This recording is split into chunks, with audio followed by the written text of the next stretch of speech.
আসসালামু আলাইকুম। ওয়ালাইকুম আসসালাম। হুজুর এখানে একা একা কি কারণে বসে আছেন? বসেন প্লিজ। জি। আসলে এই সুন্দর ফুল, সুন্দর ফল, মিঠা নদীর পানি, হে আল্লাহ আপনার মেহেরবানি।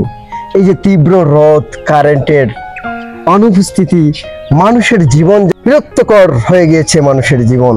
কিন্তু মানুষ খোঁজে শান্তি, মানুষ সব জায়গায় শান্তি খোঁজে, কিন্তু শান্তির দেখা আমরা পাই না।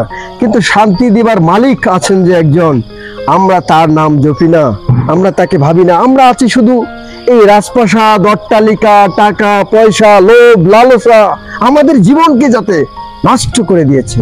আমার কোটি কোটি টাকা লাগবে, ব্যাংক ব্যালেন্স লাগবে, বাড়ি লাগবে, গাড়ি লাগবে। এত লাগবে কেন তোমার? এত কিছু আজকাল করতে করতে আমার জীবন পেরেশান হয়ে গেছে। আমি বাঁচবো কয় বছর? ধরেন 50 বছর, 60 বছর, কম হয়ে গেল 70 বছর, খুব লাকি হলে 80 বছর। এই যে একটা 80 বছর সময় নিয়ে আপনি আপনার নিজের জন্য, পরকালের জন্য, প্রভুর জন্য কিচ্ছু করলেন না, কিচ্ছু করতে পারলেন না। আপনি পড়ে আছেন ব্যাংক ব্যালেন্স নিয়ে, বাড়ি নিয়ে, গাড়ি নিয়ে, দুনিয়া নিয়ে, রং তামাশা নিয়ে। কিন্তু আপনি কি ভেবে দেখেছেন আপনার এই হায়াতি জিন্দিগি সেই আইসক্রিমের মতো, বরফের মতো গলে গলে ক্ষয় হয়ে যাচ্ছে। আপনি আপনার সময়কে কাজে লাগান বা না লাগান, সময় হলে আপনার ঠিকই চলে যেতে হবে। কেননা গানে শুনছেন না, ডাক দিয়েছেন দয়াল আমারে, রইব না আর বেশি দিন তোদের মাঝারে। আপনি চলে যাওয়ার পরে দেখবেন এই মানুষগুলো কি আপনার জন্য থেমে থাকবে? তাদের জীবন আপনার জন্য অপেক্ষা করবে?